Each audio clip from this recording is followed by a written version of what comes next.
Happy Sunday. I haven't done this for a while. I feel like this last week has been a whirlwind. Oh my God. I have so much to catch up with you all with. I don't even know how I'm talking. I am so tired, but it's a good tired. It's a good tired. Hello, everybody. I see some peeps already in my live chat. Happy to see you guys here. For those who've kind of been missing all the live stuff that I usually do, I have been participating in the Boss Reseller Remix that has been happening here in Las Vegas this week, catching up with so many people, so many resellers, just having a whole lot of fun representing the Niche Shopping Network at the event, which was really fun. And getting the word out and talking to so many people that would be such a perfect fit to be hosts on NSN. So it's just been a week. And of course, you know, having friends in from out of town, there was a lot of shopping. There was a lot of just eating. There was a lot of eating.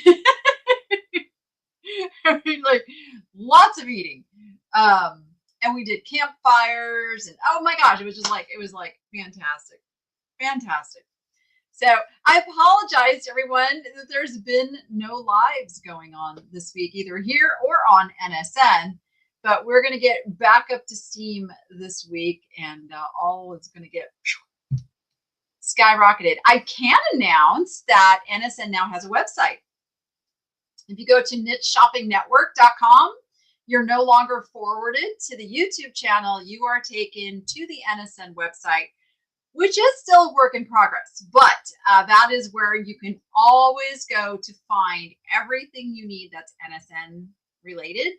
All of the shops are connected there. All of the hosts are connected there. And all of the videos will be there both live and past. So it's your one-stop shop to find whatever you need now. And it's going to get even better. We're going to make it searchable for the products that you want to find. No matter whose shop they're in, that's coming. Coding is like, I can't tell you a time frame of when it's going to be done, but I know it's going to be done. I know it's going to be done.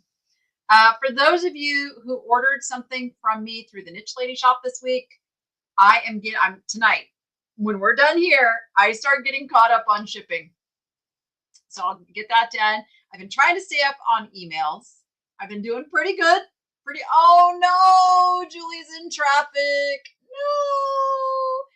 They tried to get out of here before we had a big NASCAR race. It was like a NASCAR weekend, and I bet there was a lot of people who probably skipped the last day of racing to head home. And that is probably the traffic you're stuck in, Julie. How far did you get? So you didn't leave that long ago. So you should, how close are you to Yermo? Because Yermo is about the 2.5 hour mark normally, you know, without a lot of traffic. But yeah, Julie and Mike of One Way Vintage are here. As you saw in my last video, that was our first shopping night excursion. There's much more than that. But I didn't film a whole lot of that because I want you just to, I had fun and I wanted them to be able to film. So you'll have to go over to their channel and go check out the joint shopping ventures that we did. We had so much fun. Let me just say, I'm just going to say it. Dat guy Mike, he is as fun and funny in person as he is on camera. This is what I love. Like real people who are real people. Like what you see is what you get. Like, because you guys know there's a lot of phonies out there. There's a lot of people who they're just on YouTube to make videos. Like there's a lot of them that aren't actually even really resellers. Like they're not really living this life. They're just making money off of YouTube. So I will tell you that Julie and Mike are the real deal. They are the real deal. They do this full time. Mike has a job, so he has to go to work and work the what? is it a 40 or is it a 50 or is it a 60-hour week? And then he helps Julie in the business as well. And Julie does the YouTube, the editing, the reselling. Oh, they're an amazing family. Amazing family. So I hope you guys have all gone and checked out One Way Vintage. Please go give them a little sub and go watch their videos, because they're getting better and better every single time. Oh, what's going on? I'm watching the chat. Like, what's going on in your world? What are you're 10 minutes past state line. Oh, you've really got caught in traffic. Holy smolies. Yikes. I'm praying it opens up for you. Ooh, that's yucky. Darn it.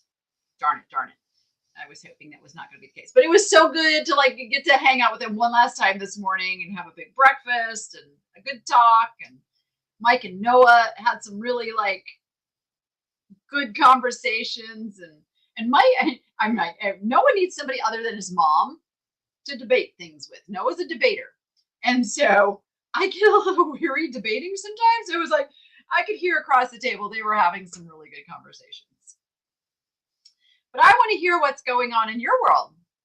Like, there's a lot happening in the world right now. And I am hearing a lot of fear. And like, do not get political in the chat. This is not a political discussion. This is a mindset of how do we get through with all of this negativity in the world? Because that's what's heavy on my heart. I don't care. I say that, I don't say that as like, I don't care. I say that as like, I am a live and let live. What you believe, I go for it. And I hope that you respect that I believe what I believe. And what I see is a lot of hate. There is so much hate. I am really trying not to be over on Facebook very much. Facebook seems to be like one of the worst places.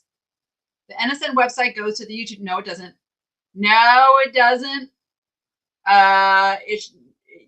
You gotta, yeah, if it does, it's your cookies, your cache is still sending it there, because it does not. Oh, it's been re-forwarded. It's been working all week. So yeah, if it still goes there for anybody, it could just be like, you gotta clear your, I guess they call it the cache. And it's where, like, once you go to a website, it wants to keep sending you to the same place.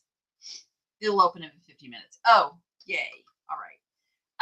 Yeah. So the hatred out there, and it is not one-sided. It is just, we seem to have become a society that loves to hate on one another. And it is weary. Like, I just get tired of it. I just really tired of it. Yeah. Oh, I am going to address that. Julie Lumsden, I will address that in a little bit. How are the turtles, bougie boy, the pups? All are well. So the tortoises, a couple of them woke up a couple of weeks ago when we had this really nice, beautiful false spring where it was like 80 degrees, all was right with the world. And then it got really cold again. Like, we dipped back down into the 40s and they all went back into brumation. Except Hope.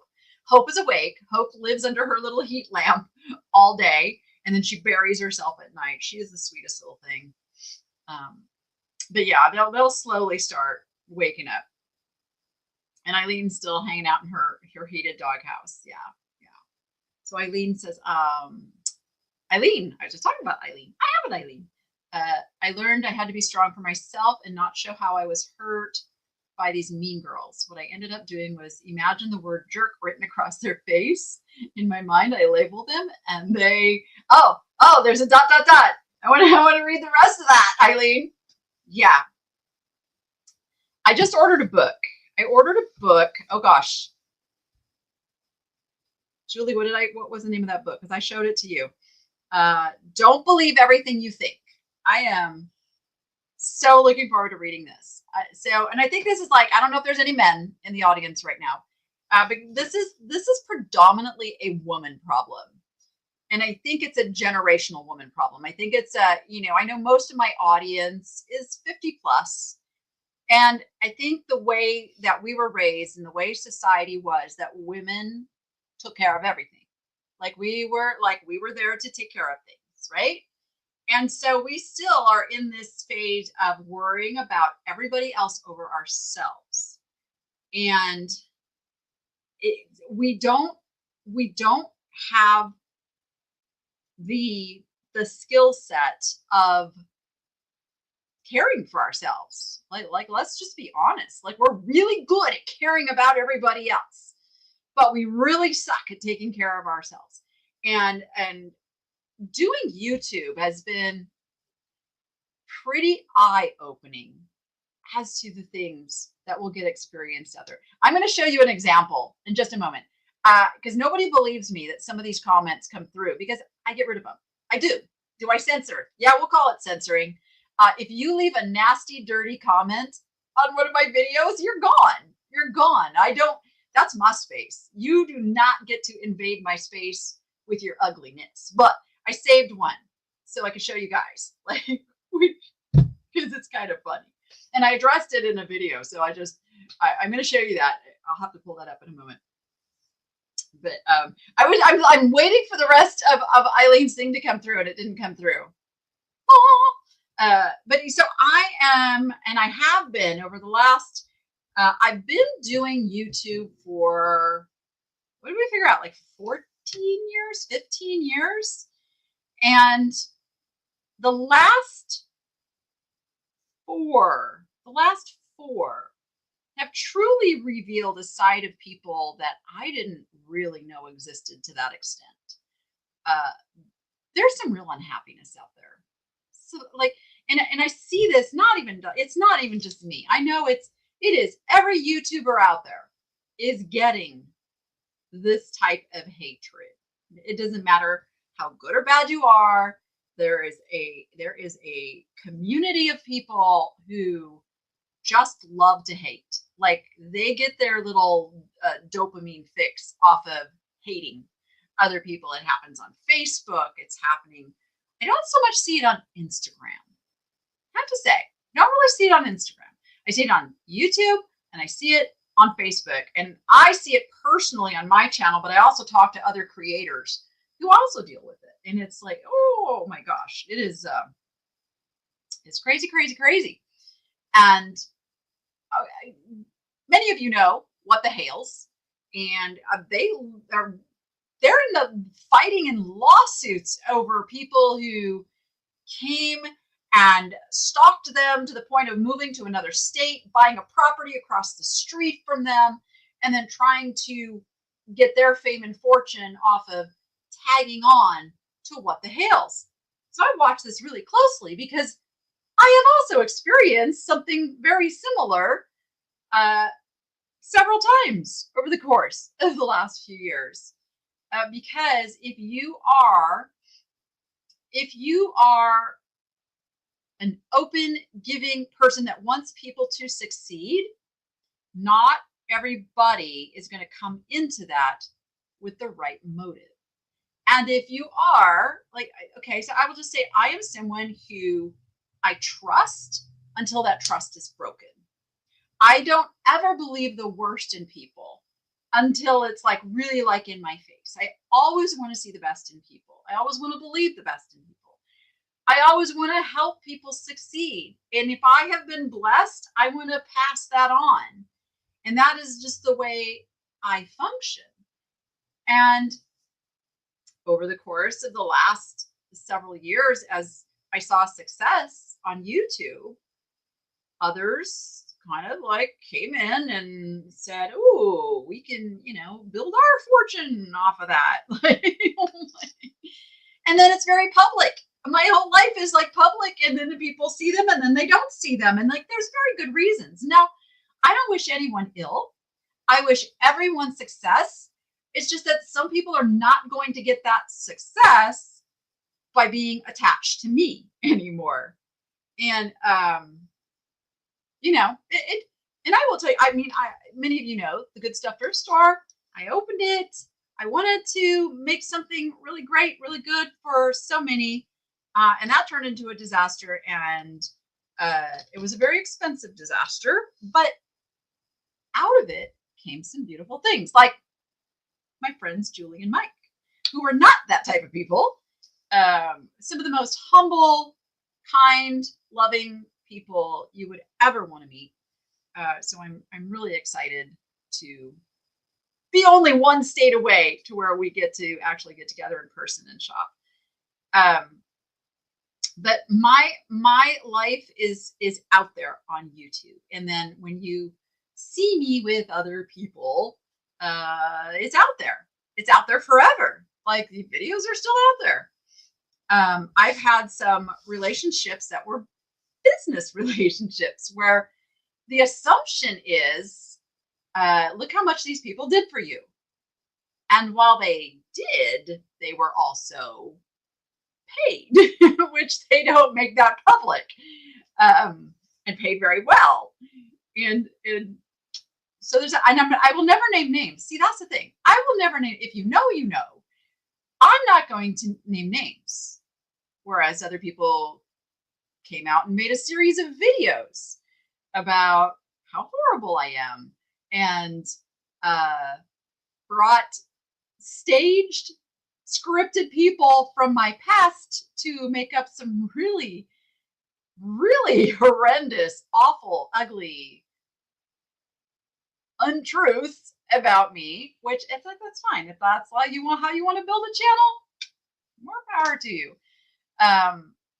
So if you no longer see someone in my videos, there is a very good reason.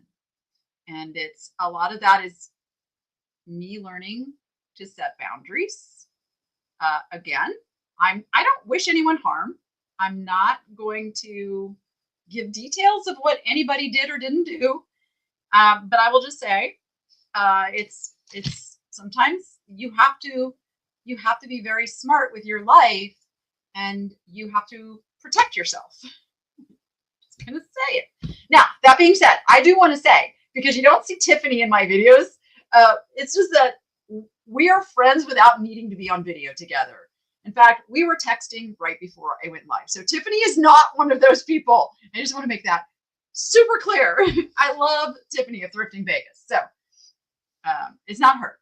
It's not her. Oh, let me see what you guys are saying. No need to know names. You know, right? Yes. Yes. Yeah. I have big ideas, and I try to implement ideas.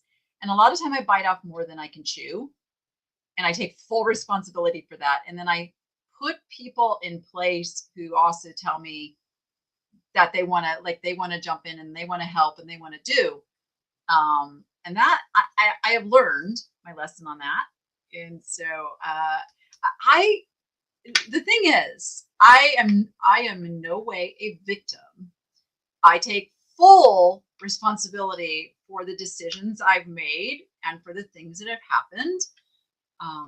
So I want to just really be clear. But I also look at it as, okay, these are sometimes the lessons that we have to make in life, because I'm at the beginning of my business empire, if you will. And the things that I'm learning along the way are going to protect me for as things grow and get bigger. I've gone through a lot of trust issues to the point where I was just about breaking myself down trying to do it all. And that's where you saw me. I went to every other day video because I couldn't keep up with the daily anymore. So we did that to try to help life get a little simpler. And then how long is she? I don't know how long it's been that I hired a shipping girl to come in and help. And she has been an amazing help. Like, she just comes in. And for those that are resellers, let me tell you, shipping is one of the first things you can hand off to somebody else. And I know there's a lot of fear in that. I pay this girl by the piece, by the box. So she gets paid a certain amount for each box. So it doesn't matter how slow she is, which she's not. But if you hire somebody and they're slow, if you pay them by the piece, then it costs what it costs. And you have a very fixed cost that you can add, into your numbers. But she's been fantastic, and she's making good money because she's quick and she's accurate. And she knows she's responsible. If she packs something in a way where it doesn't make it, she has to pay for that. So I always tell her, pack it like you're paying for it. And so she's been really, really good. Now, the items that sell for really high dollars that are like my $2,000 Murano vase, I pack that. I sold 2 Royal Hager vases together. I pack that. So I don't put that on her. I put that on myself. Kathy Knox over on Facebook says, when someone shows you who they are, believe them. And I am getting quicker about that. I'm just a little slow with it. But that whole hindsight is 2020. I could look back now and go, how did you miss that, Danny? When somebody tells you they stalked you, don't laugh it off. Oh my goodness. But yeah, so shipping, photos. I just hired a new girl who's also going to work 1 day a week. She is a college student, so she doesn't have a lot of time to give, but she could use the extra money. So she's working for me 1 day a week, and she's mainly going to do listing, photos, helping me get inventory where it needs to go, and as needed backup on shipping. So she's going to be like a girl Friday, if you will. And so we're moving ahead, and I have to do that. I have to do that if I am going to grow and scale my business. No, I don't need to name the names. If you know, you know. I'm like, because if you don't know, then it doesn't matter. It doesn't matter. But there's people that have had a lot of questions about things, and I wanted to give enough information so you kind of know what's going on. But if you don't, it's okay. You don't need to know. You don't need to know. And it's not mean. It's not mean. Just, and maybe this is a weakness of mine. It's very, very hard for me to just stay silent and let everybody assume things. And I know there's a lot of gossip out there about me and the things that have happened. So I'm like, I just want to set the record straight. Just set the record straight. I did for you. I really do need a full-time personal assistant, but I'm not there financially, because I don't want to pay somebody, minimum wage. I want to pay somebody the right wage. So I'm working up to that, and that day will come someday. But I'm not, I'm not wealthy. I'm like, I do well. I have a really good, strong reselling business, but I'm by no means wealthy. And every bit of savings that I had got thrown into that store. So I'm like, I'm rebuilding. But yeah, that is the goal and the dream. I still have to also help a lot with the videos. So yes, Noah does the majority of the editing, and then he hands off the project to me, and then I review it and I add comps, and because that's the part of my brain. Oh, frog. I hate when that happens. That's the part of my brain that people are learning from. So I don't want to hand that off. I still want to be very much, watching what goes out, because I have those who just watch because they want to watch me thrift. But then I have those who watch because they want to learn to grow their own business. So I want to serve both of those audiences very, very well. So that's what I work hard at. Has the new booth been finished yet? No, just what you saw in the last video. That's how I left it. So this week, and I have to get my butt in gear, because there's a big thing happening on April 12th down in the parking lot. And I want the booth fully stocked. I want it ready. I'm going to be down there doing a meet and greet. If anybody's local to Vegas and wants to come down and say hi, I will be down at the Boho Village. It's right next to the Charleston Antique Mall, which is right behind Arizona Charlie's off of Decatur, just north of Charleston. But that is where my booth is. And so I need to stock it up. I need to stock it up. This week, it's what I'm doing. It's what I'm doing. Yeah, the Boho Village. So right now, there's a lot of art in there because that was the first thing I could get to in my storage. And I took a display case down and thought I had the shelves, but I didn't have the shelves. So I need to like get some more shelving in there. I'm shelving poor, and it's just a lot. And I'm catching up like on all my listing. I've been behind. I got some stuff listed yesterday. I threw a ton of stuff into my on sale categories. Did some cleanup work in my Shopify store. All of the things that you have to do to catch up after basically being away for a week. Because while I was home, I was still away, like, doing things. Can you give me a hint about coffee mugs? What am I looking for? Please, I love coffee mugs. So there's different coffee mugs that sell. You guys want to do a little, like, you want me to share a little screen share how I research coffee mugs? Want to see kind of like what goes in my brain when I'm looking for what sells and what's not? I have a little system I can teach you. When are you going to sell the heart hands behind? I like this. So this is what we've ended up using at the end of every NSN show. We say, go find your joy. So that's why I got that. And I kind of love it up there, but I might sell it someday. From Italy. We're being watched from Italy. That's awesome. Okay, yes, share. Okay, let me get where I need to be. I have to share my screen. So I'm just going to share my eBay screen. You're going to see Seller Hub here for a second because I want to talk about that too. For the people who say I'm not really a reseller. Okay, tell my tax man. All right, share screen. All right, so keep in mind, eBay is not my main venue. eBay is kind of,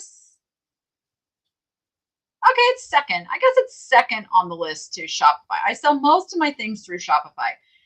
So these are just the things that didn't sell in my shop, and then I move them over to eBay. So you can see I did $3,600 over the last 31 days.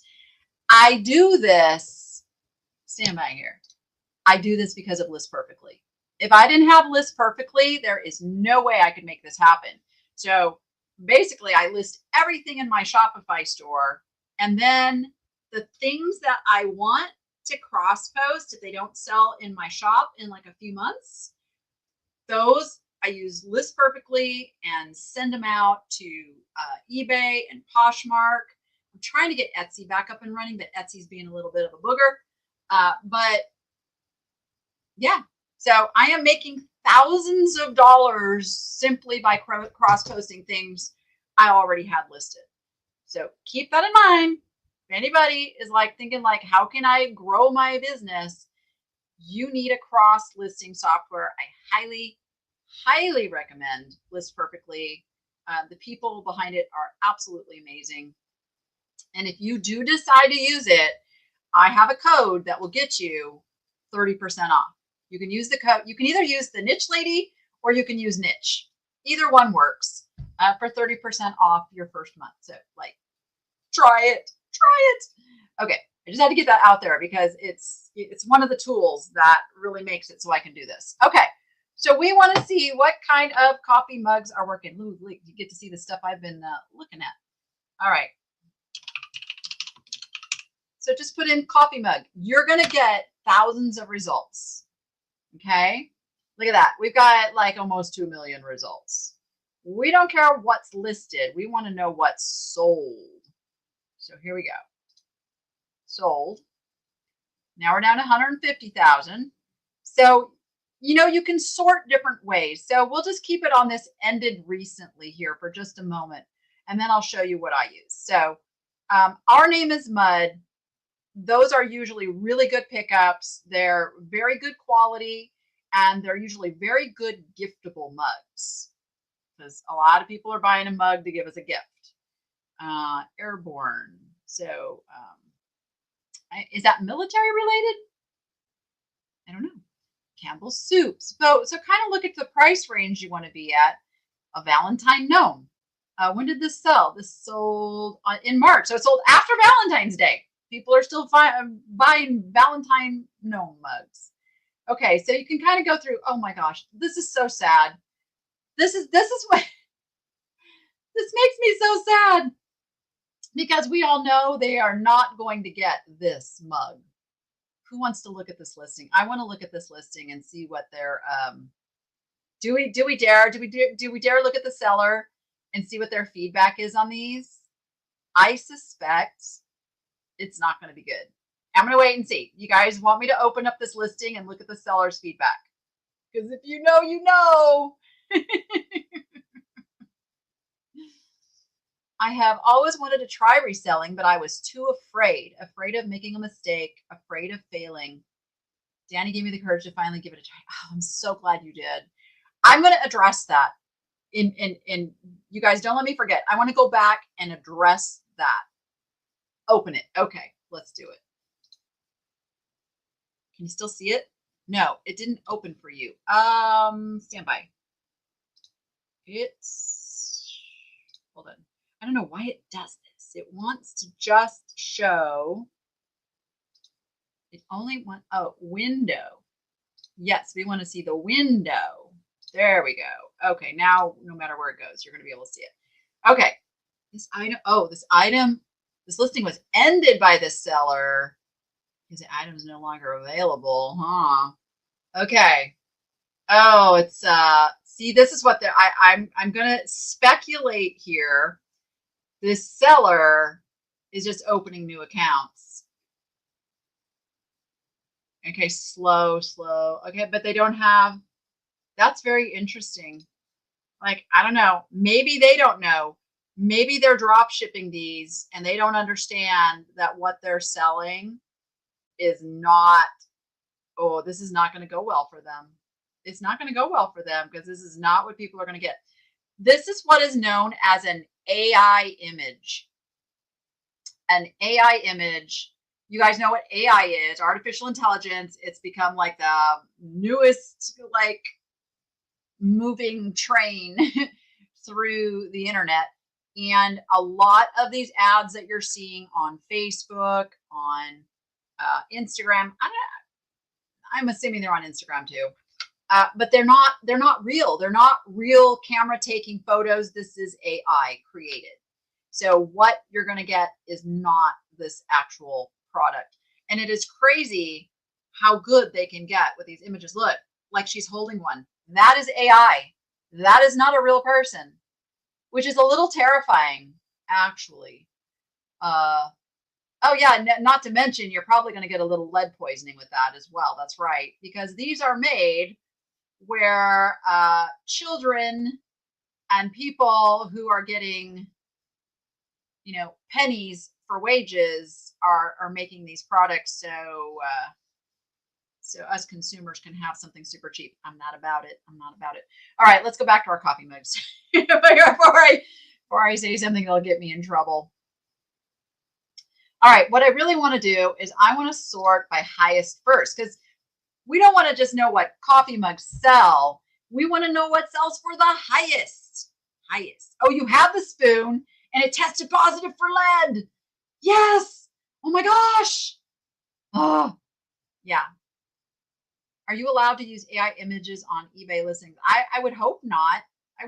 But you know it's happening.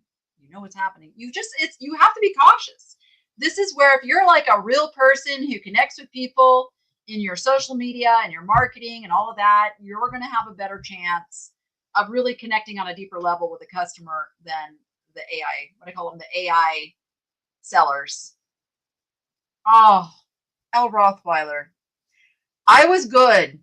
I was at Walgreens or CVS or one of those, and they had a whole bag of black jelly beans, and I I picked it up and I put it down. Okay, what is going on here? Coffee mug warmer for desk for $7,000. No. See that? Don't even believe that that's even a thing that's happening. That's ridiculous. It's not happening. All right, so what do we actually have that looks to be legitimate? Why do we have John Wayne gifted cast and crew coffee mug? So there must be some provenance behind this. We're probably not going to find that in a Goodwill. So we kind of go down. We go down a little bit here. Death Wish coffee mugs still are really good sellers. Death Wish coffee. Really interesting story. I actually had the founder of Death Wish Coffee on my show when I was on the Vegas Video Network because we were friends. And it's not that we're not friends. It's just that he's like a really busy CEO of a company now. So we don't, we don't talk. But his story is amazing and inspiring and should give everybody hope that no matter where you come from, you can have the success that you want. I mean, not everybody, wants to make millions of dollars, and that's okay. But if you want to make enough that you're living comfortable and you're not worrying about the cost of eggs, the opportunity is there for everybody, and especially through reselling and developing products and all of that stuff. So obviously there are Starbucks mugs that still bring really good money, but you have to check which one it is. Not all Starbucks mugs are created equal. So if you're in the stores and you find a Starbucks mug, look them up. I generally always pick up the Deneen pottery mugs. Now, they don't all sell for $1,000, but I'm going to say 99% of them sell for $20 plus. They are a good pickup. Vicky Sawyer, the Entourage birds and hats. What's that? I mean, I would have been totally attracted to that mug. Just because of what it is. And so that's one of the things. Look for things that are unusual. Oh, apparently this one is a really good one to find. Look for things that you don't see them every day. They're just, Hermes. Paris mugs. Yeah, who wouldn't pick those up, right? Is there anybody who wouldn't pick up a pair of Hermes mugs if you saw them at the thrift store? Qatar. Some Disney mugs sell really good. So yeah, just kind of sorting by highest first. Now, something else you can do, I want to show you a little trick when you have a lot of results. You can take words out. So we already know Starbucks, yeah. So you can take out Starbucks. See, look, we took out 50, 60, 70, or 80,000 listings. You can take out multiple. Let's take out the Deneen pottery. Oh, that didn't change it. Did I spell it wrong? Oh, it's DE. My bad. Yeah, it's because there's a plus there. We probably took some out. But when you do that, then you can start getting down to some other things, some novelty. And that is how you do your research for. And this goes for anything that you are selling. Sort by highest first and see what's selling. There is some money laundering, I'm sure, goes on. Yes, everywhere. Art pottery mugs with the funny faces. Yeah, the Mayhens. Yes, those can do really well. Look for unique, unusual collector type mugs. And then the other thing that I'm always looking for is mugs that would make good gifts. It's two different types of customer, two different price ranges.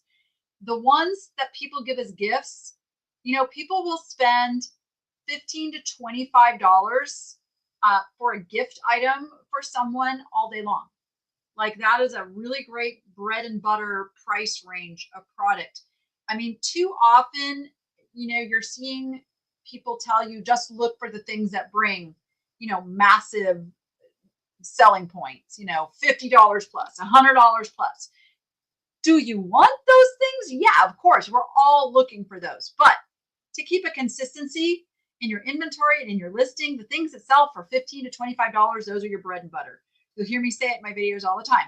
Bread and butter items. That's what a bread and butter item is.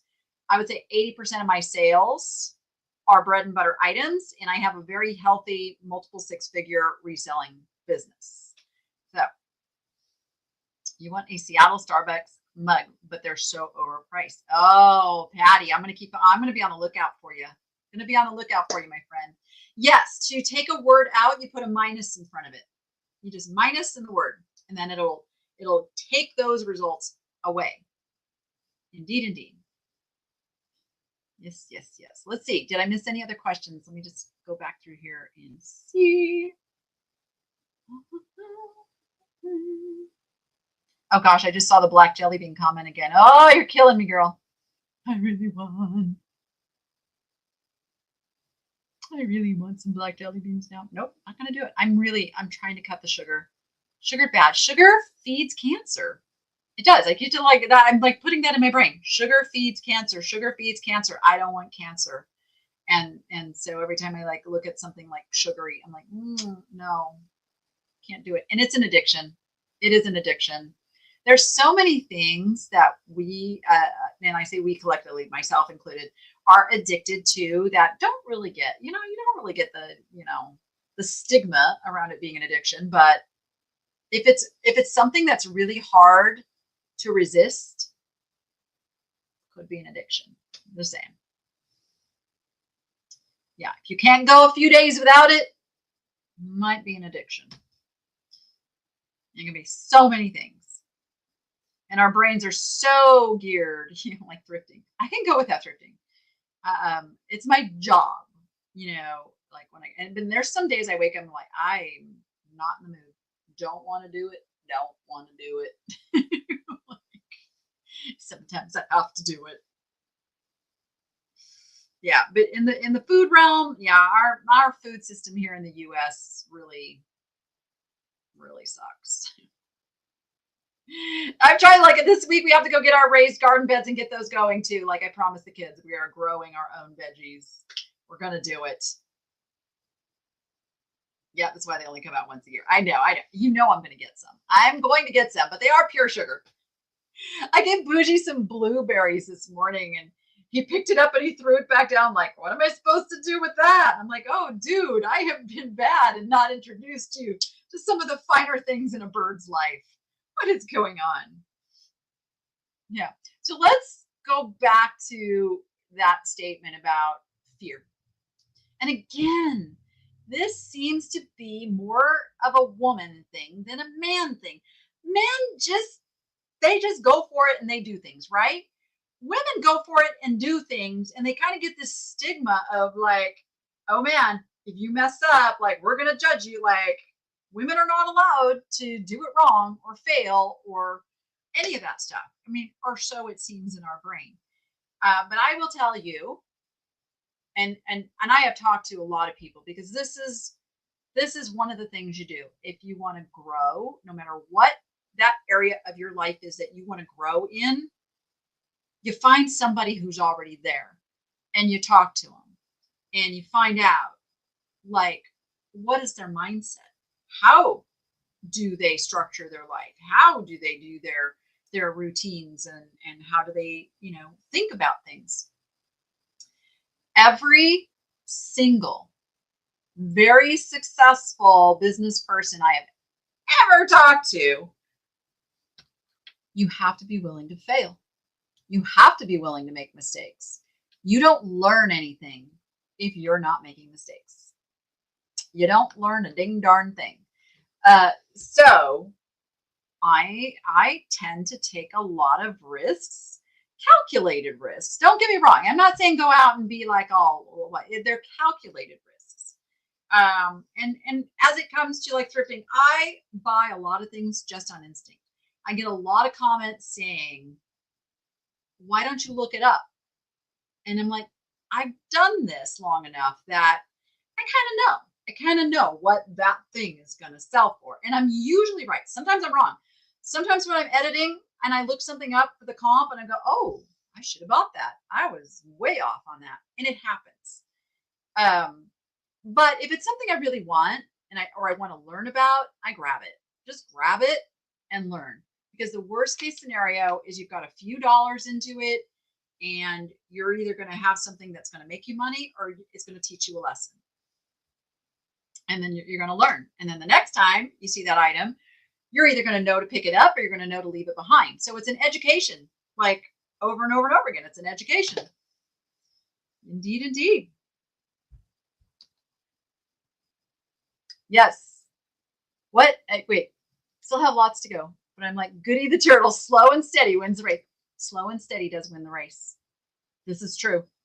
This is absolutely true. It like that is like one of the best stories out there because it is so real life. You will see people that seemingly found success, like boom, and they're just making it, but you don't see what's happening behind the scenes. A lot of them are crashing and burning, so they're gonna peak and then they're gonna go away. And then you don't ever hear about them again. Whereas the ones who are like laying the foundation, building. And I believe part of that building is helping others. It's my philosophy. You can agree with me or not. I don't care. Is that we are given the things that we're given in life, our talents, our gifts, our experiences, so that we can serve one another as a community, as a society. And I think that's where we've really gotten off kilter, is we have a lot of selfishness in this world now. And that's like one of the things out there that like just hurts my heart the worst, because that selfishness, it causes traffic accidents. It causes, you name it. Yeah, I mean, there's like, I'm thinking like, what's YouTube appropriate to say? It causes destruction in other people's lives instead of using all of the good that we have to help one another and serve one another and help our neighbor and love our neighbor. And now we're like, I'm like, nobody even knows who their neighbors are anymore. I'm like, I'm still one of those people. I see my neighbors out, I'm going to wave to them, and it's like, sometimes they're like, oh, who are you? Which is so sad. So sad. I keep trying to teach my kids where we've come, like, how did we get to this place where we're all so closed off in our little world, and then we go out on the internet and we just tear businesses up and we tear people up. And I mean, how many people go out and leave a bad review if you had a bad experience, but you don't leave a good experience if you had a good experience? Think about that. I know, and I've been guilty too. I'm trying to get much better about that. Goodwill has a program that I don't know if it's nationwide. I know it's here in Southern Nevada, that they have a Goodwill. Oh, dang, I can't remember. Shoot. It's on their website. You can go and give a shout out to an employee that was helpful or, brightened your day or whatever. So I try to always use that. If they go, out of their way to, even if I see them do it with another customer, like if I see them just being a good employee, I try to go over there and give the shout outs, because I don't think we do that enough. I think we reward bad behavior with attention, and we don't reward the good behavior enough. So it's become like, well, I've got to act out, like 3-year-old children. We got to act out so we get the attention. Do you remember what your first resale item was? I really don't. I know it was something horse related because that's what I started with. I was raising horses, and I would go to the livestock auctions and buy up boxes of horse tack and saddles and equipment. And so it had to be something horse related, but I didn't think eBay was ever going to be like what it is. Like it was just a fun thing, so I don't remember. I should ask eBay if they have some archive of like trying to figure out what my first item was, because that would be really like fun to know. If you need to sell something quick, where would you list? So me personally, I would list that in the niche lady shop. nicheladyshop.com, because I have built up a customer base there and a following there. It also goes out to Google. Shopify stores feed Google really, really well. So if somebody's looking for that item and you have it listed, it's going to pop up in Google, which is beautiful because Google is the search engine. And I encourage everybody, if you're a reseller, why are you giving all your money away to eBay or Poshmark or Mercari or any of the places that are going to take 15, 20, 30% of your hard-earned money? Just saying. You can do that yourself. You can build up your own business yourself, and you don't have to have a YouTube channel. I mean, it helps. I'm not going to lie. It helps, but you don't have to. You can just use regular social media and the Google engine. What are your thoughts on Goodwill selling on eBay and whatnot? I don't like it. But again, though, they're a business. They're trying to get as much money as they can. Their mission is not to supply resellers. It is not to supply poor people. That is not their mission. Their mission is to provide jobs and job training. So their goal is to generate as much revenue as they can. And again, a lot of people say they're not a nonprofit. That's not the definition of a nonprofit. A nonprofit gets to make profit, but the profit needs to serve their mission statement. So when you form a nonprofit, you have to have a mission statement. Like, what is the money going to be used for? And a majority of the money that you bring in has to go to that. You can pay employees, you have expenses, you have rents, you have all of that. The profit is the difference between what you brought in minus your expenses. That's your profit, and that profit needs to go to serving the mission of that nonprofit. So they got to do what they got to do, right? And people are either they're gonna be a voice with whether they shop there or not. I still find things at Goodwill that I make good money on. So I have no reason to boycott Goodwill or not go to Goodwill, because that would be cutting off my nose to spite my face. I don't fault them for trying to make as much money as they can.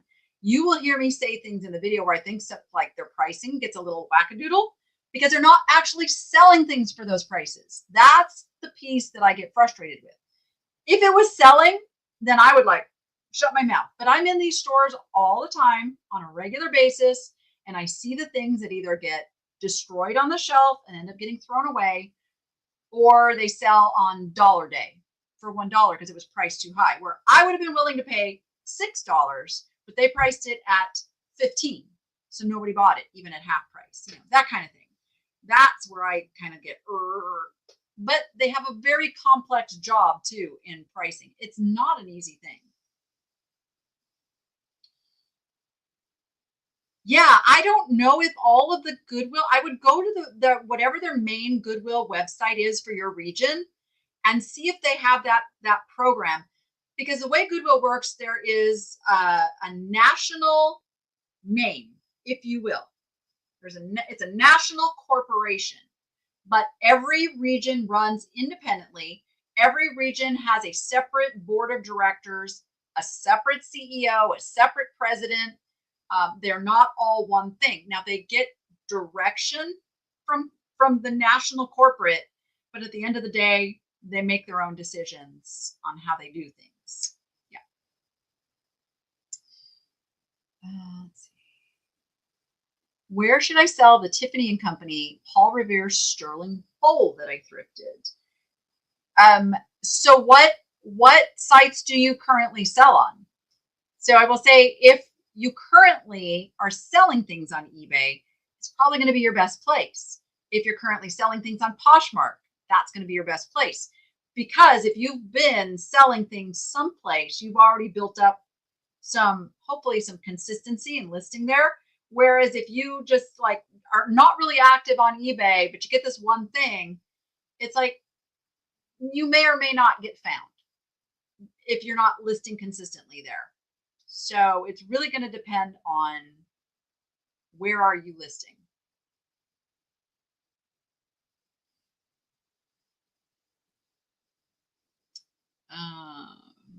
What upsets me most is purposely covering the maker's mark.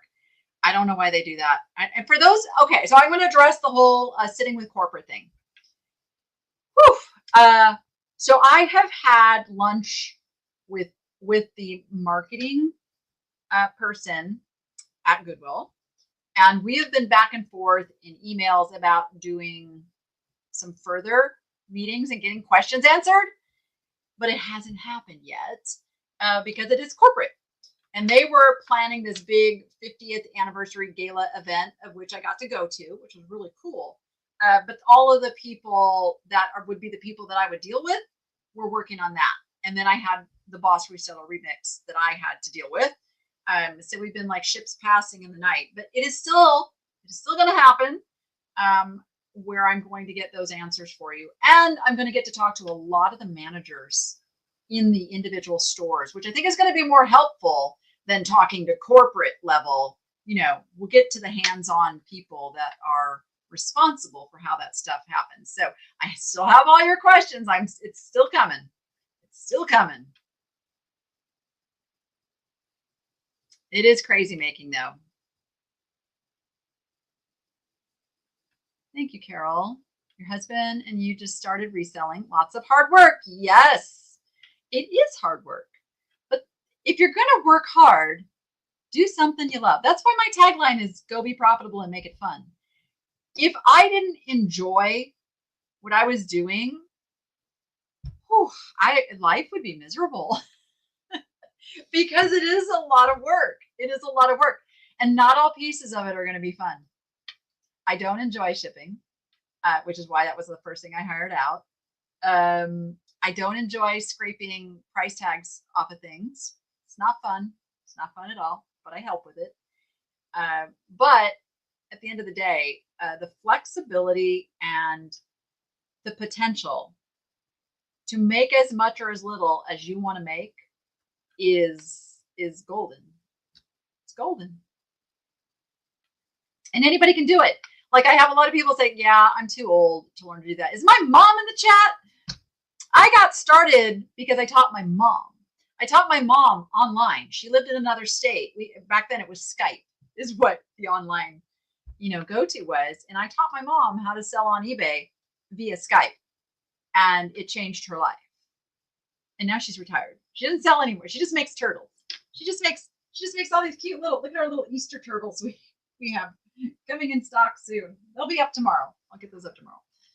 But yeah, anybody can learn to do this. You don't need to be tech savvy.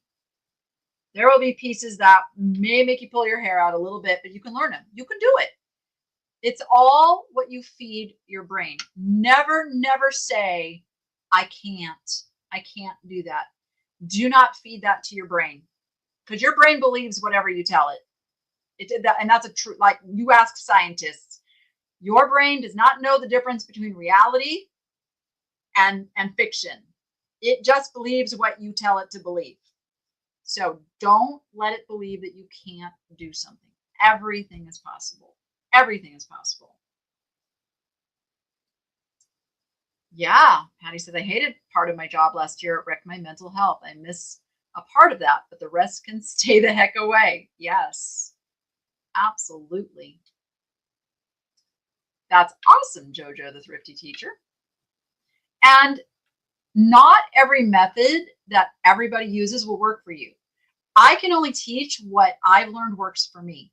My mom's there. I invite anybody to come up with a better way. I don't have to be the best. I don't have to be it's my way or the highway. You find a better way to do it. Hey, teach me. I'm open to it. Yeah, I'm just going to put that on the screen. So this is my mom. There's my mom. She's the turtle maker. And she actually had a lot of fun. She was selling yarn and crafting things. And yep. But she was a I can't person. It took a lot of convincing to get my mother to sell online, but she did it. Yep. She got rid of her job in 11 months, replaced that income with just selling online. Yep. Is it easy to build a website on Shopify? If you're familiar with how websites kind of work, it's easier than if you don't. There is a lot of tutorials out there. I will warn you, there's also a lot of people who would love to take your money to set up a Shopify site. If anybody's really serious about wanting a Shopify setup and you need help, I can put you in touch with someone who can help you for very little. You know, she doesn't charge what she's worth, but she would love to help anybody who wants help with their Shopify. So basically, Shopify is it's a hosting platform. It's not a marketplace. It's basically you're building an online store. You're building your own online store. And so there are pages, there's a lot of like built-in things, which is why it's different than regular web hosting. So it's specifically for selling products. So the templates and they call them themes have all these things built in to where it's a lot of plug and play once you put those things and you get your branding on there and all of that. But once you have it up and running, the listing process on Shopify is very simple. What's the name of the new website? The nicheshoppingnetwork.com. nicheshoppingnetwork.com. I shoplift? Is that really the name of a site? I'm skeptical about how well that's going to do. Yeah.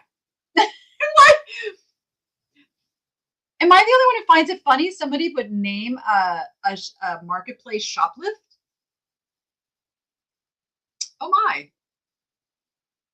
Okay, wait. You meant to say something else. Is that a typo? Oh shit.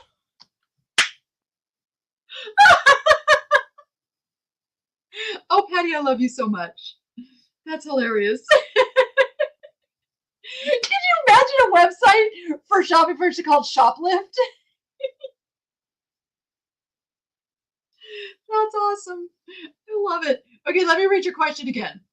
Do you think Shopify works for handmade things? Shopify works for whatever you want it to work for because it's all about the marketing. Like you will have to push it out there. You will have to share on social media. You will have to tell people to come visit your shop. But it will also connect with Google, which is why it's good too. So knowing your good keywords to use in your titles and all of that, is very, very helpful. I love autocorrect. Yeah.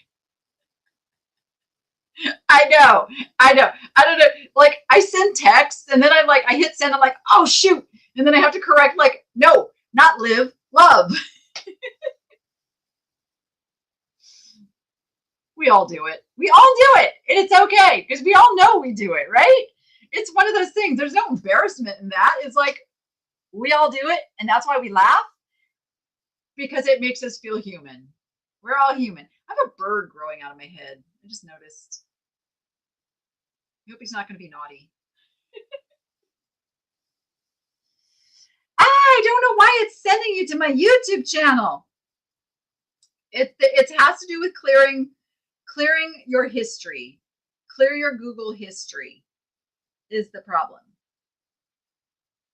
Yeah, let me just, because we used it all week. Frustrating that it does that. Yeah, no, it goes to the website on my end. So it's, if Apple would read your mind correctly, right? Careful what you wish for. I swear they're trying to do that. Well, isn't there something being invented that's like a little chip that goes in your brain and is supposed to talk to your devices? Isn't that like a thing being explored? That's scary. That's some scary stuff right there. Oh, don't like it. Don't like it. Don't like it at all. I'm not a big fan of AI. We have to embrace it to a degree. I mean, it's here. And there are some ways it's very, very useful. Like, okay, eBay can make a description for you, but you must proofread. You must proofread and fix it up a little bit. It's not perfect. Fahrenheit 451. What is that? Is that a movie? Yeah, I ain't putting no chips in me. You tried to clear your cache too, and it didn't work on your end, but maybe it's, I don't understand why that's not working. Okay, I'm gonna have to look into that. Oh, okay, banning books. Yeah. Interesting. Yeah, Neuralink. Yeah. Not a fan. Not a fan. I'm not for self-driving cars either. Although, I mean, they might be better than some people that I know driving around at this point. Yeah. You're partly bionic. Ah.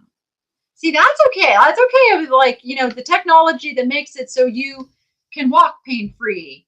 Technology that makes it so you can hear. Technology that makes it so you can see. I'm all for that. It's when we get into the danger zone of what God did not intend that it gets scary. Yes. Who remember was watching The Bionic Woman? That was one of my favorite shows. I loved that show. I don't know why either. It's just, maybe it was like the possibilities of being that strong. Like, oh, if only. Like, maybe it's like nobody could hurt me. Nobody could hurt me because I could take them all out. I had a rough childhood.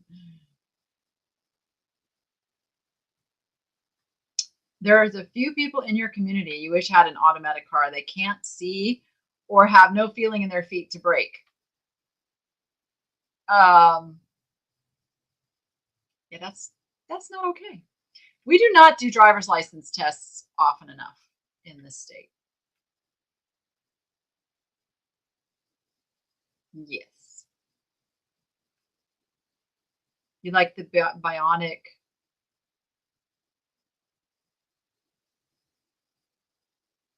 I don't know what that is. Yep, Lindsay Wagner. Oh yeah, the $6 Million Man. I didn't connect to him as much though. It was her. It was a. He's running around with like that slow motion, making that noise. Yep. I don't know what's going on with that. Goodness, I'm gonna look for a fix on that. There was a bionic dog. What? How come I never heard about the bionic dog? Never heard it. Interesting. I have a dog that thinks she's bionic. Oh my goodness. Oh, she was so happy last night. That guy Mike was wrestling with her, and she was just in heaven because she loves to play. These kids today would complain about the technology. That's truth. That's truth. Maximilian. I have not seen that. I have not seen that one. I might have to look that up, or well, in my free time.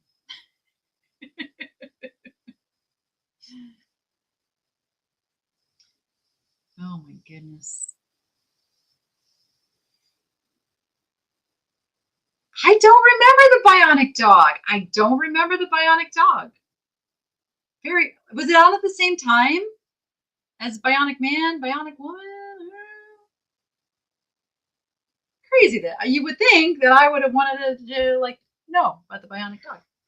Yeah, but I didn't. Goodness.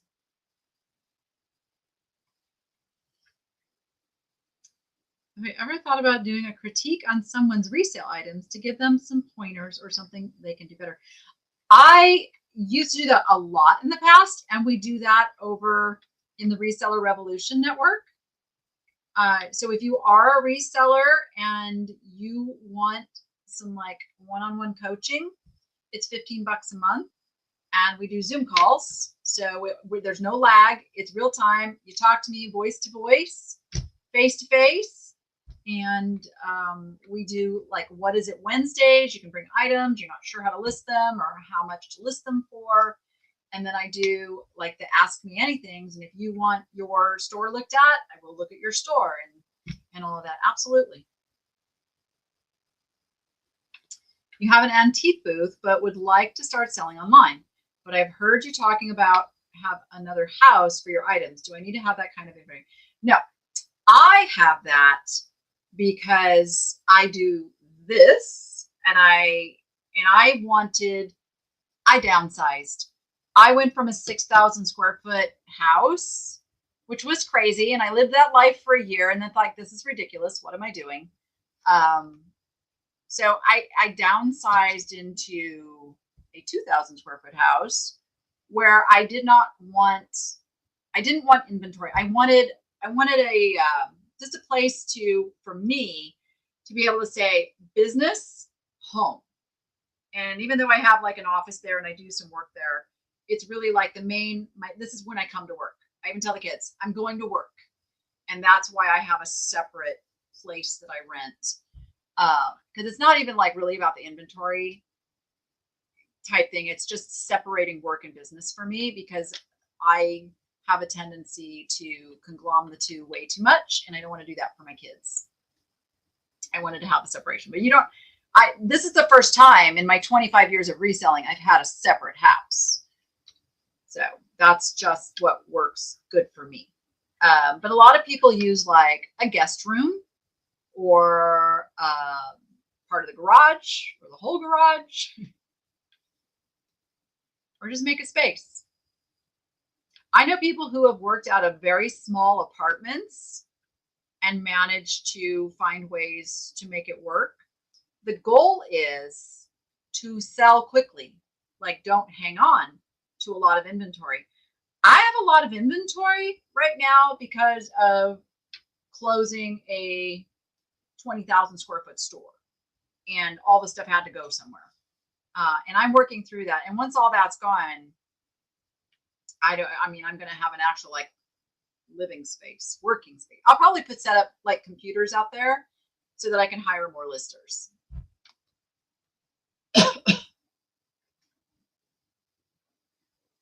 What kind of wipes do you use to clean products? I made the mistake of using Clorox wipes on a stained item, and it removed the staining. You mean like on glass that was like flashed or stained? Yeah, that stuff you can't get wet. You can't get that stuff wet at all. I do use Clorox wipes on just about everything. And then like glass and pottery items that can get wet, I usually just use like hot water to get labels off. Things that can't get wet, I'll use like a hair dryer to get labels off and blow them off if they're dusty. On a pool cue. Oh, interesting. Well, it wasn't painted very well then, was it? Oh, you mean the wood stain? That shouldn't have come off that easy. So sometimes that's a blessing in disguise, because think about it. If you had shipped it to a buyer and the buyer cleaned it and that happened, they'd go, oh my gosh, what did I buy? So sometimes it's good that those things happen in your possession. It was stained blue. So at that point, I'd probably just try to take all of that off. I would just Clorox the whole thing. Try to make it even. Just try to make it even. And I'm like, thank you guys for asking questions. I'm open to any questions you want to throw my way. Do you recommend a website? My husband thinks eBay takes too much in fees, or is that normal? So that's why I love Shopify, like getting a Shopify and doing your own thing set up. That being said, there is something to be said for the big marketplaces that if you're not able to like really kind of start driving your own customers to your website, it's going to be slow. It's going to be slow growth. Whereas you can do that on eBay, Poshmark, Mercari. I would say stay away from Facebook Marketplace. I'm not a big fan. It's getting very overrun with all that AI stuff. So that reputation then becomes your reputation. Like, because people don't, they say, I shopped on, Facebook. They don't say, I shopped with Mama Cat. Got to be careful with that. eBay's okay. Just keep it in mind what your fees are going to be. You make your money in the buy. So know that that's why I do the 3 times the money thing. So if I pay $10 for something, I want it to sell for $30. That's not because I'm greedy. That is because $10 I have invested in paying for the item. $10 will go to all the fees associated with that item, with selling the item. $10 is mine to put in my pocket. See how that works? So a $5 item, if you sell it for $15, you're going to make about $5. So just keeping that in mind, that you've got to have your margins built in. Do you have a lot of Canadian sellers on your channel? I got a few. In fact, Melissa right there in the chat, she's Canadian. Eh?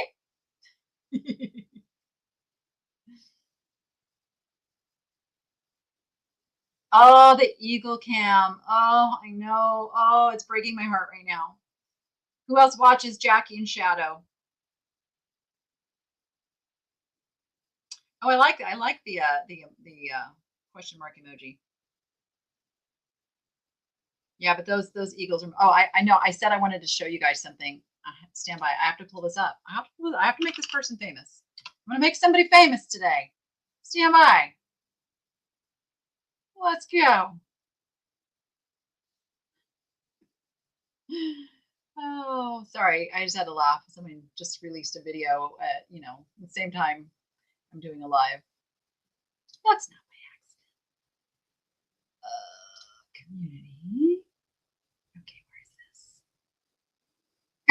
Oh, they've left me even more since then.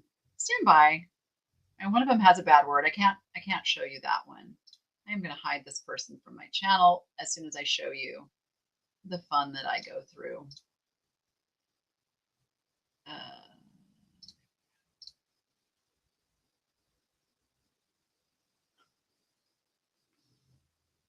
Okay. You know what? I'm just going to screenshot this and bring it over because I don't want the nasty one to show. Wait, where's my snippety tool? Where's my snippety tool? Oh, I had a computer reset. You guys use the snippety tool? I like my snippety tool. Okay. File, screenshot. Okay. All right. I'm just going to pull this over. That way you don't see the one with the bad word that I have to delete real quick. Yeah, I know. I'm trying to be happy they still have 2 chicks too. And it wasn't even like the little weakest one. I think it was like the little bully one, right? The one that was like the strongest and was like picking on the other 2 because he was so adventuresome that, yeah. Sherry, yes, we were. More on that coming soon. All right, let me a file. Okay, you got. I hope this makes you laugh, but I just people don't believe me when I say things like I get accused of this.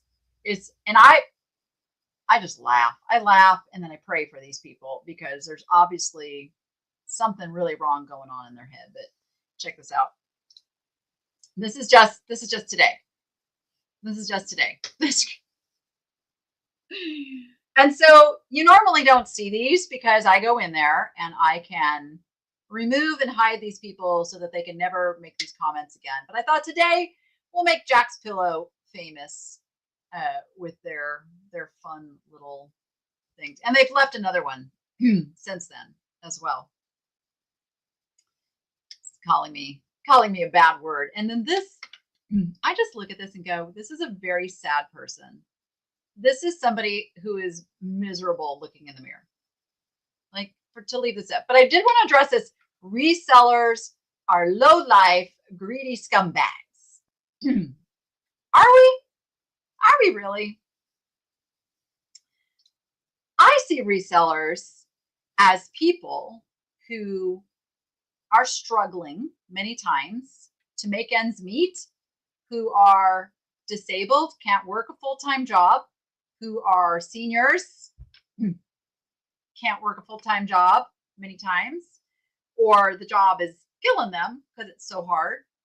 I see it as families who want to be home for their kids.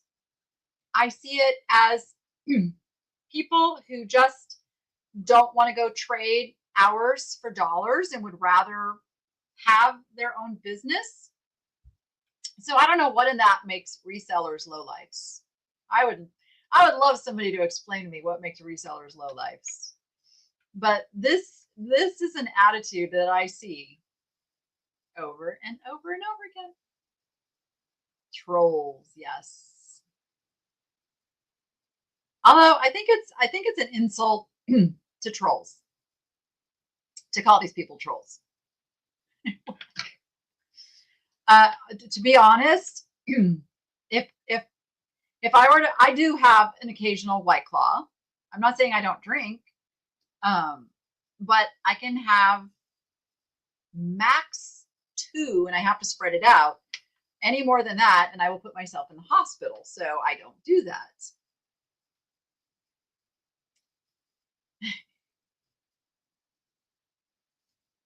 Yes, we're all just people. I'm sure there are some scumbag resellers out there, like in every realm of our society. There are the scumbags. Let's just say it like it is. But you know what? As a Christian, it is our job to love them. It is our job to love them. Doesn't mean warm, fuzzy love. Doesn't mean like I need to go up and give them a hug. I think people misinterpret what loving others means sometimes. Why do these frogs keep getting in my throat? Knows I want to say something important. Loving everyone means you show them mercy. You show them grace. You pray for them. Praying for somebody, like, you don't have to do anything for them except let them be who they are and pray for the best for them. Like, that's the love they're talking about. And it does mean, like, if there is someone in need that you want to help, like, that is love too. I'm not just saying that's the only form of love. But it's hard sometimes. I'm not saying I'm perfect at it. But that I try really hard, because that's what we are supposed to do.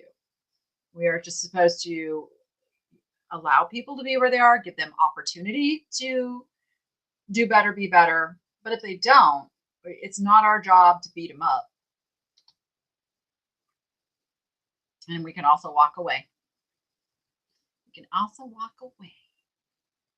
But yeah, that person is now hidden from the channel, by the way. You will not see that anywhere else, but I wanted, had to do a little proof that it actually is a thing. It's a thing. I go through it often. Oh, and now I can't find the other one that I was going to, I don't know where it went. I'll find it again. Maybe it got rid of it because I already hid them, but it is a beautiful feature of YouTube that you can just remove somebody who's not playing nice. And I will tell you, in the beginning, the first year when those comments came through, I thought, oh my gosh, I have to address every one of them. And then I was mentored. Actually, it was Jeremy Hales. Jeremy Hales was the one who told me, start using your hide user from channel button. But I'm like, I want to give everybody a voice. Like, no, don't need to. Don't need to. Some people don't deserve a voice in your space. They can go have their voice on their own channel. They can go do whatever they want. But one of those didn't get enough attention as a child, people. Yes, one of those. Unfortunately, there's a lot of those. Yeah, there's bad people out there. There's bad people out there. Yeah, so loving everyone doesn't excuse bad behavior. It doesn't mean just think everyone is wonderful. Because a lot of them aren't. A lot of them aren't. Yeah. But I fully support any small business, not even just resellers. Like, I am all about small business people. This country was built on the backs of small business and is a huge, important resource here. Like, so I support any small business, and I always try. And this is true. Like, so I know that like there was that recent like no shopping day on Amazon and all these like, you know, the big sites. But keep in mind with Amazon, a lot of those are people like you and me. They are third-party sellers who are just trying to make a living. And so when you are shopping Amazon, there's always a place where you can go see other options. If the results you're given says sold by Amazon, I go in and say, what are the other options? Because a lot of times then you can go find a third-party seller to buy the same thing at the same price. So that's just a little thing about Amazon. So if you don't want to support Amazon itself, you can do that and go find the third-party seller on Amazon or Walmart. Same thing. Walmart's taking on a lot more third-party sellers. Third-party seller is a reseller, just a person like you and me.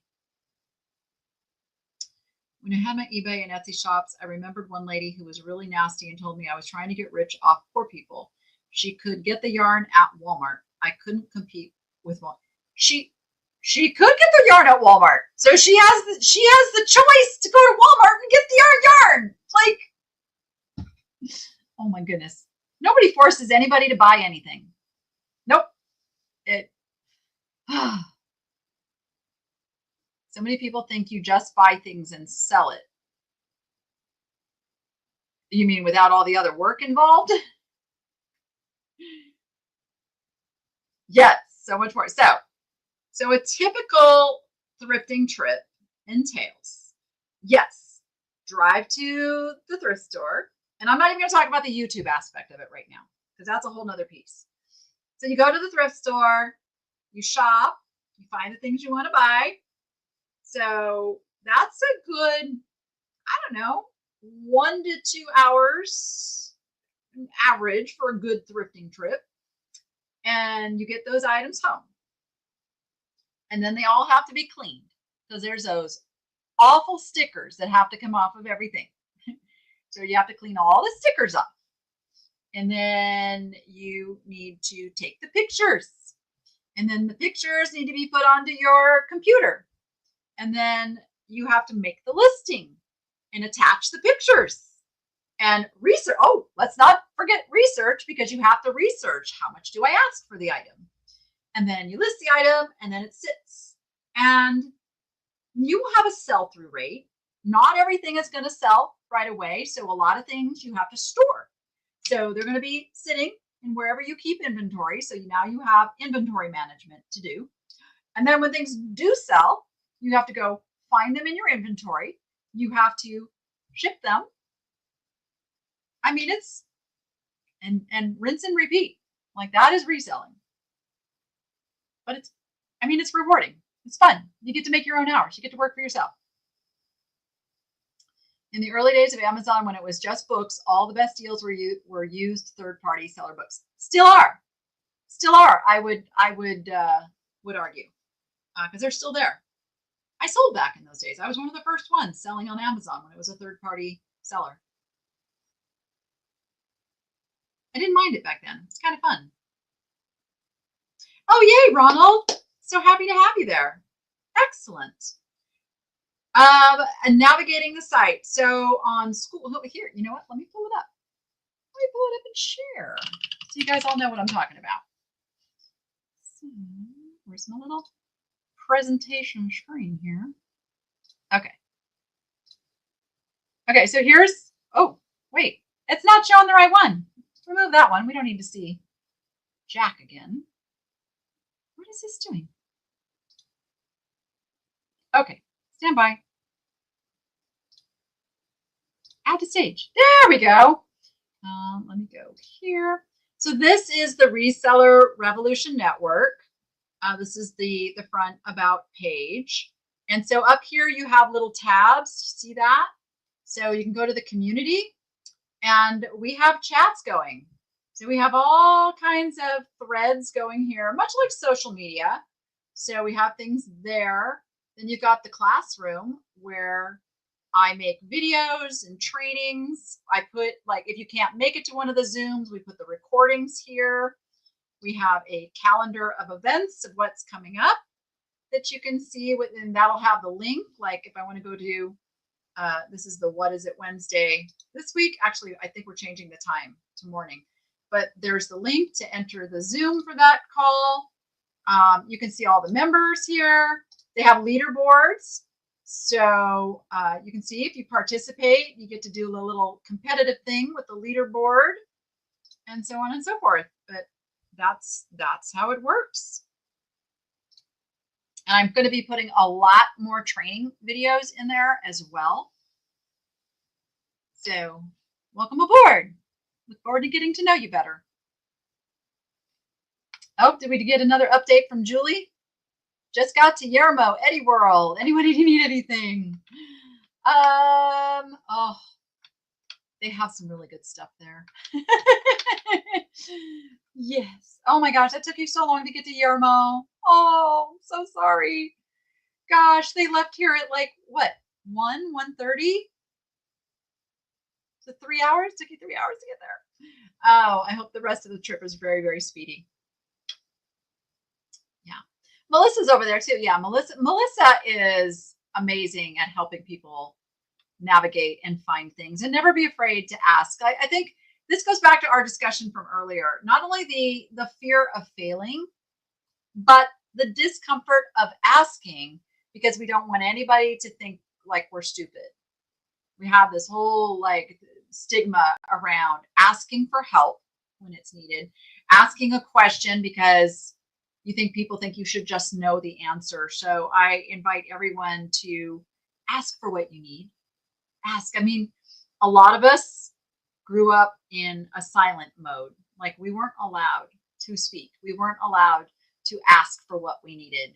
And I want to encourage you to start asking. Be an advocate for yourself and speak up and ask for what you need, because nobody can read your mind, and nobody knows what you need if you don't ask for it. I welcome that. I'm 35 years old. LV had a cleaning gig for 15 years. I've had a cleaning gig for 15 years. I started with another woman who did it for a long time. She told me, you go do your own thing at 20. It's hard these days. It is hard. It is hard to be self-employed. And something I will never, ever, ever try to convince anybody is that what I'm doing is easy, that reselling is easy, that owning your own business is easy. I say it's rewarding. But there are ways to make it easier. So I'm happy, reach out to me, Nicole. I'd love to know more about your business and why it's hard. So that's where you start. Analyze the pieces that aren't working, and then start finding the pieces that work and do more of those. That no matter what business you're in, that's business 101. But you can't get stuck in just waking up every day and doing the same thing. Like you've got to look at what do I need to change and how do I change that? Whether it's reselling, whether it's having your own cleaning business. But bless you for having your own cleaning business. And that's one of the first things I tell people too. As you start scaling your business and you start needing to spend more time, like to grow your business, one of the first things I would recommend that you hand off is your housekeeping. There you go. Get a housekeeper to do all those things, scrub the sinks and the bathrooms and all the things, and use that time to work on your business because that'll pay for itself. And then you'll be happy too. I hate being under another person at work. That's why working for yourself is so much better. Yes. I redo furniture and it takes time and ideas as well as clean clients' homes. And it's hard as I'm getting older. I get that. But you're 35. So I'm going to put this in perspective. I'm 58. You're in your prime. And if I could go back to 35 and kind of redo some of the ways and things I did. So you redo furniture. So like you take a piece of furniture and you refinish it, restore it, or you do like the DIY, like chalk painting, make it something completely different. What do you do with the furniture? And then where do you sell it?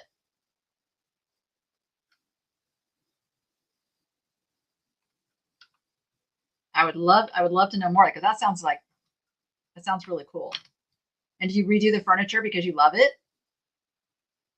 See, the people who do creative things with crafting and making things and restoring things, the best things are the things made with love because they're passionate about it and they're like not just the churned out, I'm doing this just to make a buck things, but the ones who really put their heart and soul in it. And you'll never sell it for its value, meaning the passion you put into it is there's no dollar amount to put into that. Yeah. It's not a trick question.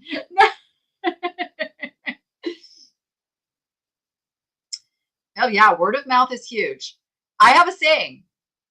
I'm never going to hire one of these professions that needs to advertise. A lawyer, a doctor, or a mechanic. Because if they're having to pour money into advertising, you have to question that. Word of mouth in a service industry is gold. And so you want to build up ways to get your word of mouth.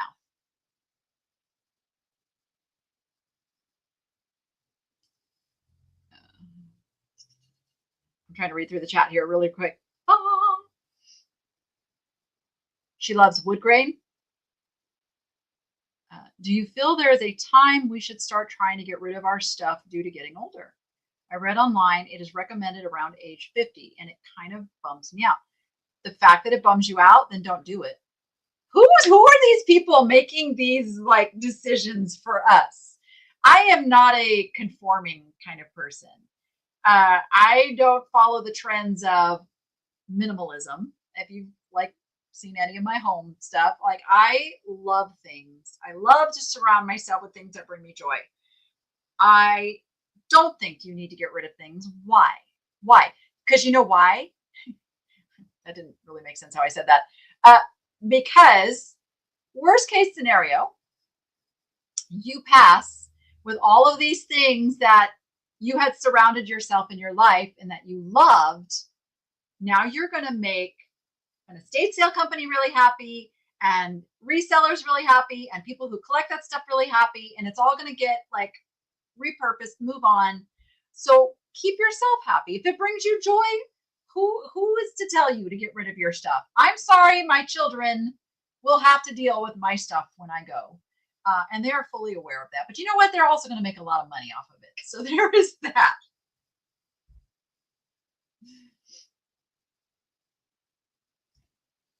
Yep. Have a plan. Just have a plan. If you make it to 50, your odds of making it to 80 are great. Nice. Nice. Exactly. 50's young. 50's young. I'm sorry, Deborah.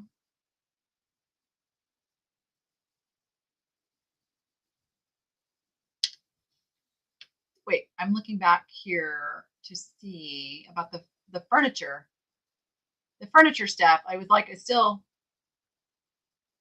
want to know what kind of, Nicole, send me, like, my email's out there, thenichelady@gmail.com. I would love to know what kind of furniture you're in. I would love to share, like, if we can come up with some ideas to help you out there.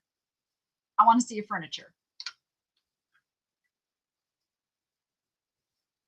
You're just getting better at 71. There you go. There you go.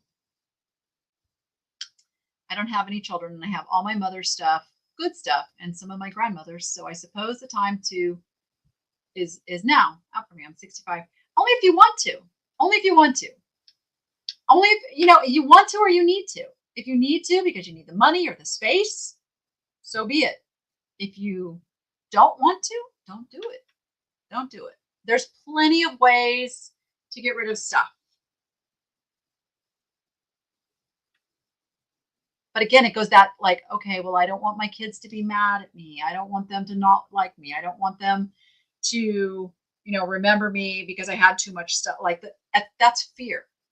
Have the conversations with your kids. If it's a concern, have the conversation, see how they feel about it, and put a plan in place. Well, what are we going to do? Well, here's some estate sale companies I want you to call, when the time comes. And I know these are like hard conversations to have. Nobody wants to talk about not being here anymore. But if you just talk about it, you can relieve that fear of the what ifs.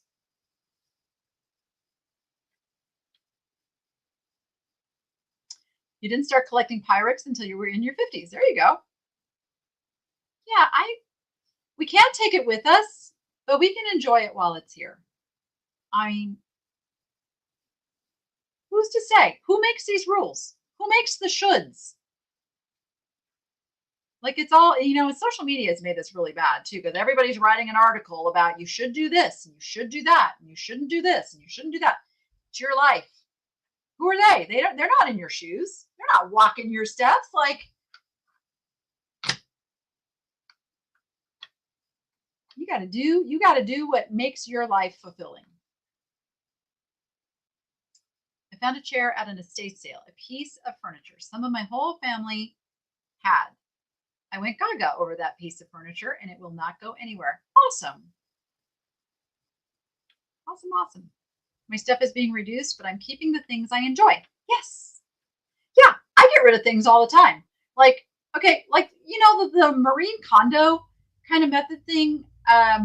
It's a little extreme, but the thing that I got out of it, and it's always good, like, you don't have to take a whole concept if you don't want to. If you can get a piece of it out of there that serves you well, go for it.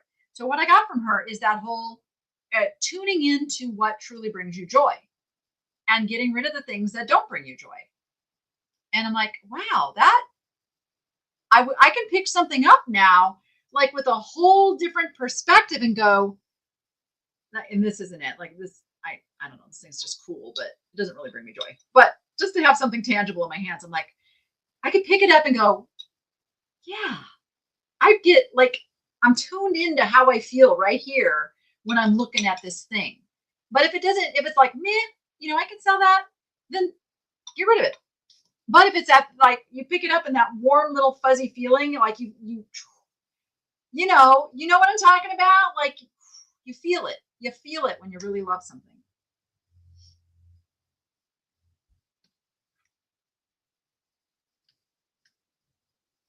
Who says we have to be just like other people? They do them. We should do what we want. Yes. To the extent that it does not infringe, harm, hurt, or involve anybody else having to make it happen for you. Yes. I just saved a heavy old piano from being bulldozed with the house. So glad I did. It's beautiful. I don't know if it's still on. There was a show, and I don't even know where I can't. There's too many networks where you watch stuff now. I can't remember where they were, either Hulu or Netflix, called the Salvage Kings. And they have a whole business around going to places that are going to be destroyed. And they get to get in there and salvage whatever they can salvage. So sometimes it's furniture and appliances, but sometimes it's the crown molding and the flooring and the siding. Like they get all of the pieces, banisters and hardware, and they go in and they salvage all of these pieces of history off of these a lot of old houses and businesses and things. And then they have a whole shop that's just full of all of this stuff. And it was really interesting to watch how much stuff got saved in that. And I don't know if it's still on. I think you could still go watch reruns of it. It was very, very interesting. Yeah. And I love that kind of stuff. I love to see stuff like saved and rescued. I wrestle with it every single time I'm out shopping and I see something that's really super cool, but it's got some damage. I just picked up another piece. You saw it in the last video, that Bulgarian pottery piece with the chip. I could not leave it behind because I know the next step is landfill. And I'm like, no, it's not time yet. It's not time for that piece to go to the landfill. But so I have like that heart for wanting to rescue things. Is it Salvage Dogs? I thought it was Salvage Kings, but maybe it's Salvage Dogs. I thought it was Salvage Kings. Now I gotta look. You're gonna make me look. I swear it was. Maybe it was Salvage Dogs. No, it's Salvage Kings. It is called Salvage Kings, and they're on Hulu. They're on Hulu and Disney Premium subscription. It looks like they still play. Yep, I found them. They're still out there. Salvage Kings. So maybe there's another one called Salvage Dogs. The one I'm talking about is called Salvage Kings. I haven't watched Salvage Dogs. I don't think I have. That's right. Tomorrow's St. Patty's Day. Oh my goodness. Let's see. It's 2025. Oh, wait. Am I doing the math right? 30 years. Tomorrow would have been my 30th wedding anniversary.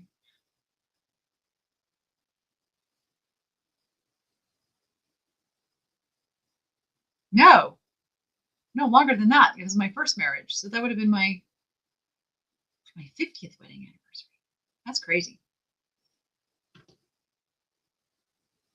Oh, now I have another show to watch. Yep, there we go. Do you think in these slow times, branching out to other marketplaces is the way to go? Although in the past, they have not been worth it, or just continue to list at competitive prices and wait it out? It's an interesting question.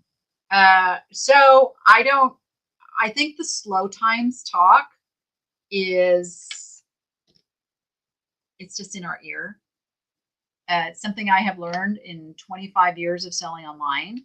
People always need stuff, whether they need clothes or shoes or pots and pans or something to bring them joy. They're going to shop the secondary market, especially when times are tight. So I don't think it has to be a slow time.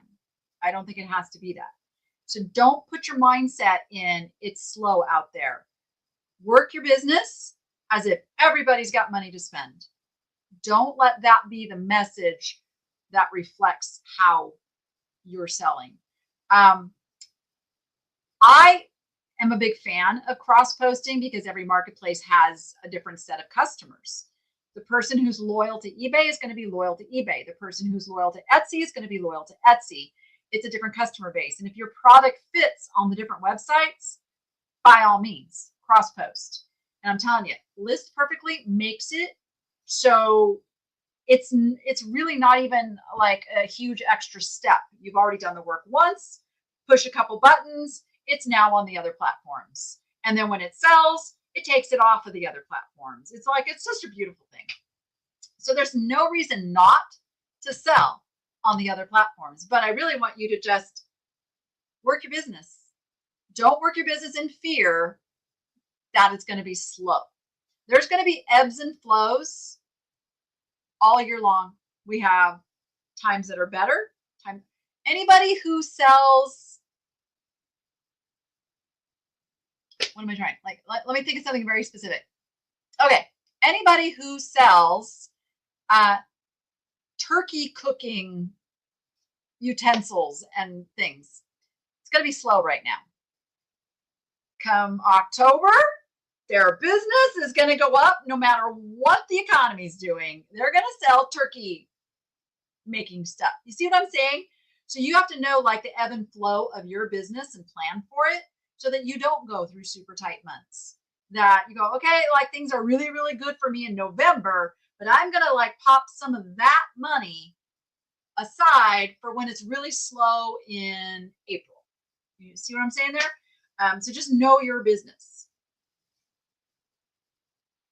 And always be consistent. Consistency is the best way to grow your business. Consistency. Oh yeah, so you know the Salvaging. They're down south somewhere, and it's a whole family organization with their black lab dog, and they take like all the historical. Yes, that's them. Yes.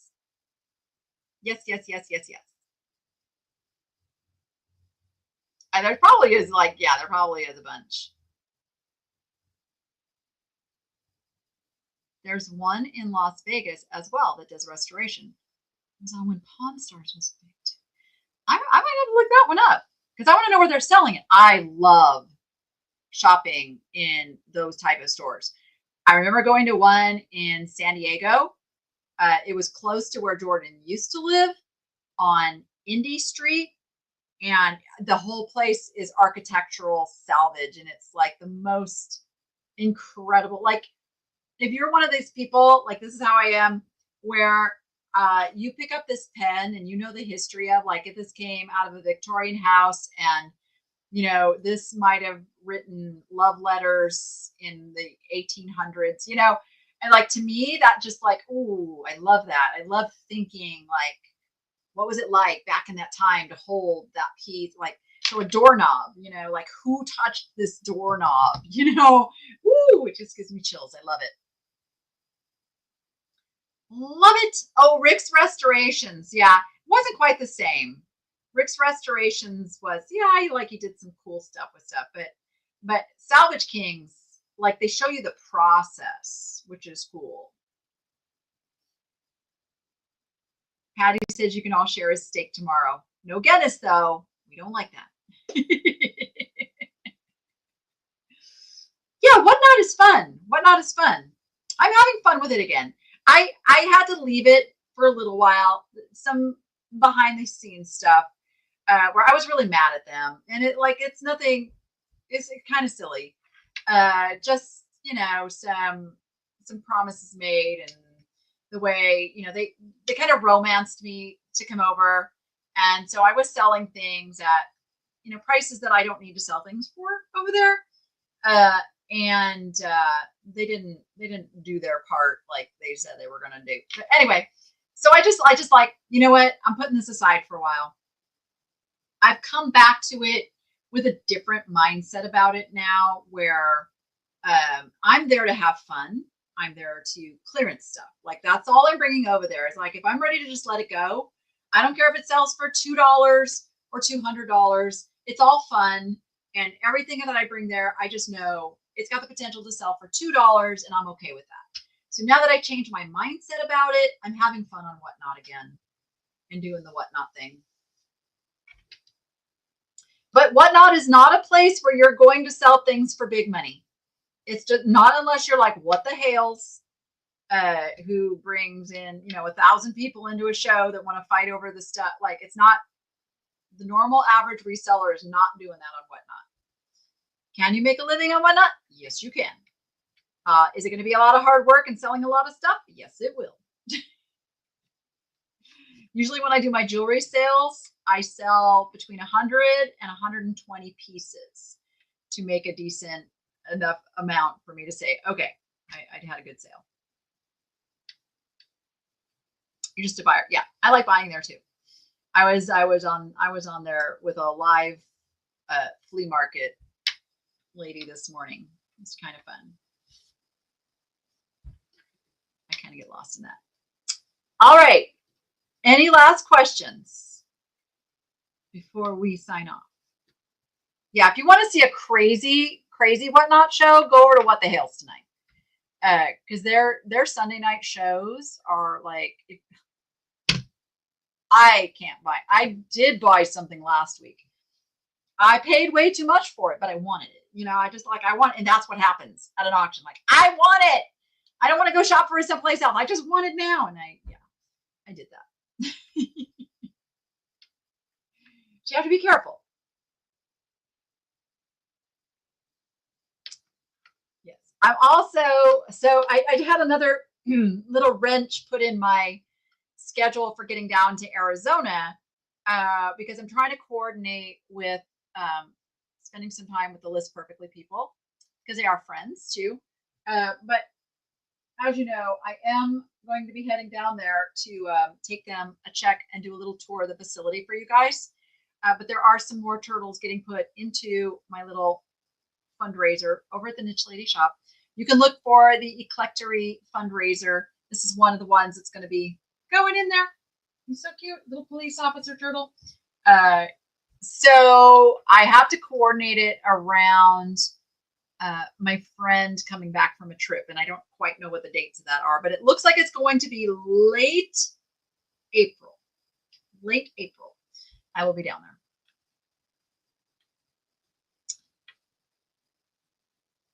Yep. Yeah. And so some YouTubers do get sponsored by Whatnot. I will just put that out there. So they don't need to make their money in selling the stuff either. So that is a thing. If you see an influencer out there, they are probably getting a little something on the back end from Whatnot. I am not in that relationship with Whatnot. But it's marketing, guys. It's marketing, and any business can do marketing. Marketing is for everybody. It's not for just YouTubers. It's not for big business. Marketing and getting the word out about your business is how you get business. It's how you grow a customer base. And I love helping people do that. Absolutely. All right, everybody. I'm actually going to get started doing some shipping. For those who might be watching that you bought something earlier in the week, thank you for being patient with me. Getting everything caught up. I'm going to get the shop loaded up with all the stuff from the videos you've already seen. I'm a little behind. And so we should be caught up. I'm going to predict I'll be caught up by Wednesday. That's my goal. All caught up by Wednesday. All right, everybody. Thank you so much for hanging out with me for a couple of hours. Oh, NSN schedule this week. I am going to do something a little different. I'm going to do one of my unboxings, one of my live unboxings on the NSN channel tomorrow. So come over to Niche Shopping Network tomorrow evening at 4 p.m. Pacific time. I'll be over in the other room unboxing more stuff. I hope to have it set up where I can just put the QR code on the screen and you can buy something. That is my goal. We're going to see if we can make it work. We're going to make it work. After that, Julie has to get home. I think she's going to do a show on Wednesday. And then we're all planning something fun together from all the goodies that we found on this trip. So that's all coming up next week. So just make sure, sign up for the text notifications, 929-566-4243, 929-56 niche. And you will get a notification when we're going live. Just say all if you want all shows. If you only want to know when I'm going live, just text Danny. But that way you never miss anything. All right, everybody. Thank you so much. I've had a blast hanging out with you. It's been a great week, really great week.